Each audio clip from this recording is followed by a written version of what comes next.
नमस्कार। जैसा कि थंबनेल देख के आपको पता चल ही गया होगा कि कहानी का शीर्षक है विध्वंस और ये कहानी श्री प्रेमचंद जी ने लिखी है। इस कहानी में एक बूढ़ी विधवा औरत अपना जीवन यापन कितनी कठिनाइयों से व्यतीत करती है, प्रेमचंद जी ने बारीकी से वर्णन किया है। तो आइए सुनते हैं। जिला बनारस में बीरा नाम का एक गांव है। वहाँ एक विधवा वृद्धा संतानहीन गोढ़िन रहती थी जिसका भुनगी नाम था। उसके पास एक धूर भी जमीन न थी और न रहने का घर ही था। उसके जीवन का सहारा केवल एक भाड़ था। गांव के लोग प्रायः एक बेला चबेना या सत्तू पर निर्वाह करते ही है, इसीलिए भुनगी के भाड़ पर नित्य भीड़ लगी रहती थी। वह जो कुछ भुनाई पाती वही भून या पीस कर खा लेती और भाड़ ही की झोपड़ी के एक कोने में पड़ी रहती। वह प्रातःकाल उठती और चारों ओर से भाड़ झोंकने के लिए सूखी पत्तियां बटोर लाती। भाड़ के पास ही पत्तियों का एक बड़ा सा ढेर लगा रहता था। दोपहर के बाद उसका भाड़ जलता था, लेकिन जब एकादशी या पूर्णमासी के दिन प्रथानुसार भाड़ न जलता या गांव के जमींदार पंडित उदयभान पांडे के दाने भुनने पड़ते, उस दिन उसे भूखे ही सो रहना पड़ता था। पंडित जी उससे बेगार में दाने ही न भुनवाते थे, उसे उनके घर का पानी भी भरना पड़ता था और कभी कभी इस हेतु से भी भाड़ बंद रहता था। वह पंडित जी के गांव में रहती थी, इसलिए उन्हें उससे सभी प्रकार की बेगार लेने का अधिकार था। उसे अन्याय नहीं कहा जा सकता।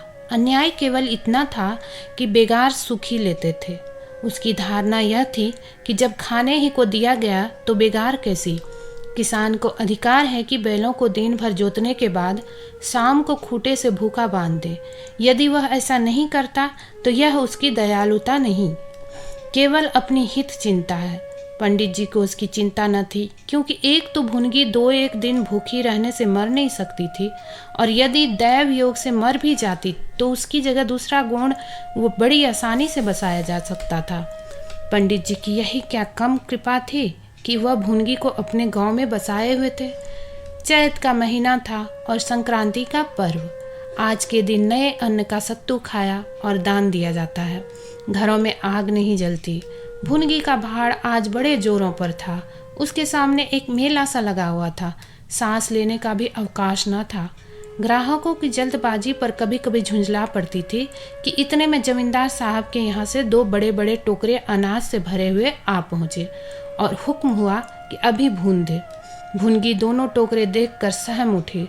अभी दोपहर था, पर सूर्यास्त के पहले इतना अनाज भूनना असंभव था।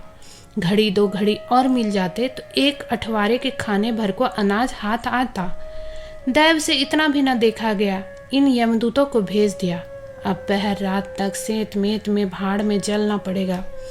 एक नैराश्य भाव से दोनों टोकरे ले लिए। चपरासी ने डांट कर कहा, देर न लगे, नहीं तो तुम जानोगे। भुनगी, यहीं बैठे रहो, जब भून जाए तो लेकर जाना। किसी दूसरे के दाने छूओ तो हाथ काट लेना। चपरासी, बैठने की हम छुट्टी नहीं है, लेकिन तीसरे पहर तक दाना भून जाए। चपरासी तो यह ताकीद करके चलते बने और भुनिए अनाज भुनने लगे, लेकिन मन भर अनाज भुनना कोई हंसी तो थी नहीं। उस पर बीच बीच में भुनाई बंद करके भाड़ भी झोंकना पड़ता था। अतएव तीसरा पहर हो गया और आधा काम भी न हुआ। उसे भय हुआ कि जमींदार के आदमी आते होंगे, आते ही गालियां देंगे, मारेंगे। उसने और वेग से हाथ चलाना शुरू किया। रास्ते की ओर ताकती और बालू नांद में छोड़ती जाती थी, यहाँ तक कि बालू ठंडी हो गई, सेवड़े निकलने लगे। उसकी समझ में न आता क्या करें। न भूनते बनता था, न छोड़ते बनता था। सोचने लगी, कैसी विपत्ति है।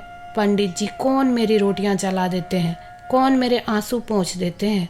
अपना रक्त जलाती हूँ तब कहीं दाना मिलता है, लेकिन जब देखी खोपड़ी पर सवार रहते हैं, इसलिए न कि उनकी 4 अंगुल धरती से मेरा निस्तार हो रहा है। क्या इतनी सी जमीन का इतना मूल है? ऐसे कितने ही टुकड़े गांव में बेकाम पड़े हैं, कितनी बेखरियां उजाड़ पड़ी है, वहाँ तो केसर नहीं उपजती। फिर मुझी पर क्यों यह 8 पहर धौंस रहती है? कोई बात हुई और यह धमकी मिली कि भाड़ खोद कर फेंक दूंगा, उजाड़ दूंगा। मेरे सिर पर भी कोई होता तो क्या बौछारें सहनी पड़ती। वह इन्हीं कुत्सित विचारों में पड़ी हुई थी कि दोनों चपरासियों ने आकर कर्कश स्वर में कहा, क्यों रे, दाने भुन गए? भुनगी ने निडर होकर कहा, भून तो रही हूँ, देखते नहीं। चपरासी, सारा दिन बीत गया और तुमसे इतना अनाज न भुना गया? यह तू दाना भून रही है या कि उसे चौपट कर रही है? यह तो बिल्कुल सेवड़े हैं, इनका सत्तू कैसे बनेगा? हमारा सत्यानाश कर दिया। देख तो आज महाराज तेरी क्या गति करते हैं।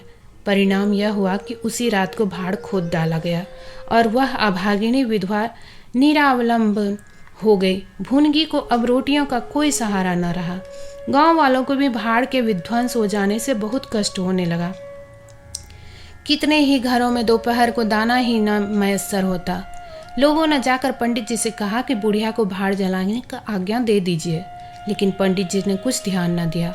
वह अपना रोब न घटा सकते थे। बुढ़िया से उसके कुछ शुभचिंतकों ने अनुरोध किया कि जाकर किसी दूसरे गांव में क्यों नहीं बस जाती, लेकिन उसका हृदय इस प्रस्ताव को स्वीकार न करता। इस गांव में उसने अपने आदीन के 50 वर्ष काटे थे। यहाँ के एक एक पेड़ पत्ते से उसे प्रेम हो गया था। जीवन के सुख दुख इसी गांव में भोगे थे। अब अंतिम समय वह इसे कैसे त्याग दे, यह कल्पना ही उसे संकटमय जान पड़ती थी। दूसरे गांव के सुख से यहाँ का दुख भी प्यारा था। इस प्रकार एक पूरा महीना गुजर गया। प्रातःकाल था। पंडित उदयभान अपने 2-3 चपरासियों के लिए लगान वसूल करने जा रहे थे। कारिंदे पर उन्हें विश्वास न था। नजराने में डांड बांध में रसूम के वह किसी अन्य व्यक्ति को शरीक न करते थे। बुढ़िया के भाड़ की ओर ताका तो बदन में आग से लग गई। उसका पुनरुद्धार हो रहा था। बुढ़िया बड़े वेग से उस पर मिट्टी के लौंदे रख रही थी। कदाचित उसने कुछ रात रहते ही काम में हाथ लगा दिया था और सूर्योदय से पहले ही उसे समाप्त कर देना चाहती थी। उसे लेश मात्र भी शंका न थी कि मैं जमींदार के विरुद्ध कोई काम कर रही हूँ। क्रोध इतना चिरजीवी हो सकता है, इसका समाधान भी उसके मन में न था। एक प्रतिभाशाली पुरुष किसी दिन अबला से इतना कीना रख सकता है, उसे उसका ध्यान भी न था। वह स्वभावतः मानव चरित्र को इससे कहीं ऊंचा समझती थी। लेकिन हाँ हतभागिनी, तूने धूप में ही बाल सफ़ेद किए। सहसा उदयभान ने गरज कर कहा, किसके हुक्म से? भुनगी ने हकबका कर देखा तो सामने जमींदार महोदय खड़े हैं। उदयभान ने फिर पूछा, किसके हुक्म से बना रही हो? भुनगी डरते हुए बोली, सब लोग कहने लगे बना लो तो बना रही हूँ। उदयभान, मैं अभी इसे फिर खुदवा डालूंगा। यह कह उन्होंने बाड़ में एक ठोकर मारी। गीली मिट्टी सब कुछ लिए दिए बैठ गए। दूसरी ठोकर नाद पर चलाए, लेकिन बुढ़िया सामने आ गई और ठोकर उसकी कमर पड़ी। अब क्रोध आया। कमर सहलाते हुए बोली, महाराज तुम्हें आदमी का डर नहीं है तो भगवान का डर तो होना चाहिए। मुझे इस तरह उजाड़ कर क्या पाओगे? क्या इस 4 अंगुल धरती में सोना निकल आएगा?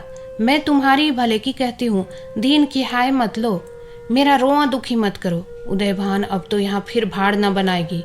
भुनगी, भाड़ न बनाऊंगी तो खाऊंगी क्या? उदयभान, तेरे पेट का हमने ठेका नहीं लिया है। भुनगी, टहल तो तुम्हारी करती हूँ, खाने कहाँ जाऊँ? उदयभान, गांव में रहोगी तो टहल करनी पड़ेगी। भुनगी, टहल तो तभी करूंगी जब भाड़ बनाऊंगी। गांव में रहने के नाते टहल नहीं कर सकती। उदयभान, तो छोड़ कर निकल जा। भुनगी, क्यों छोड़ कर निकल जाऊं? 12 साल खेत जोतने में आसानी काश्तकार हो जाता है। मैं तो इस झोपड़े में बूढ़ी हो गई। मेरे सास ससुर और उनके बाप दादे इसी झोपड़े में रहे। अब इसे यमराज को छोड़कर और कोई मुझसे नहीं ले सकता। उदयभान, अच्छा तो अब कानून भी बघारने लगी। हाथ पैर पड़ती तो चाहे मैं रहने भी देता, लेकिन अब तुझे निकाल कर तभी दम लूंगा। चपरासियों से, अभी जाकर उसके पत्तियों के ढेर में आग लगा दो, देखें कैसे भाड़ बनता है। एक क्षण में हाहाकार मच गया। ज्वाला शिखर आकाश से बातें करने लगा। उसकी लपटें किसी उन्मत्त की भांति इधर उधर दौड़ने लगी। सारे गांव के लोग उस अग्नि पर्वत के चारों ओर जमा हो गए। भुनगी अपने भाड़ के पास उदासीन भाव में खड़ी यह लंका दहन देखती रही। अकस्मात वह वेग से आकर उसी अग्निकुंड में कूद पड़ी। लोग चारों तरफ से दौड़े, लेकिन किसी की हिम्मत न पड़ी कि आग के मुंह में जाए। क्षण मात्र में उसका सूखा हुआ शरीर अग्नि में समाविष्ट हो गया। उसी दम पवन भी वेग से चलने लगा। ऊर्ध्वगामी लपटें पूर्व दिशा की ओर दौड़ने लगी। भाड़ के समीप ही किसानों की कई झोपड़ियां थी, वह सब उन्मत्त ज्वालाओं का ग्रास बन गए। इस भांति प्रोत्साहित होकर लपटें और आगे बढ़ी। सामने पंडित उदयभान की बखार थी, उस पर झपटी। अब गांव में हलचल पड़ी। आग बुझाने की तैयारियां होने लगी, लेकिन पानी के छींटों ने आग पर तेल का काम किया। ज्वालाएं और भड़की और पंडित जी के विशाल भवन को दबोच बैठी। देखते देखते वह भवन उस नौका की भांति जो उन्मत्त तरंगों के बीच में झकोरे खा रही है, अग्नि सागर में विलीन हो गया और वह क्रंदन ध्वनि जो उसके भस्मावशेष में प्रस्फुटित होने लगी, भुनगी के शोकमय विलाप से भी अधिक करुणाकारी थी।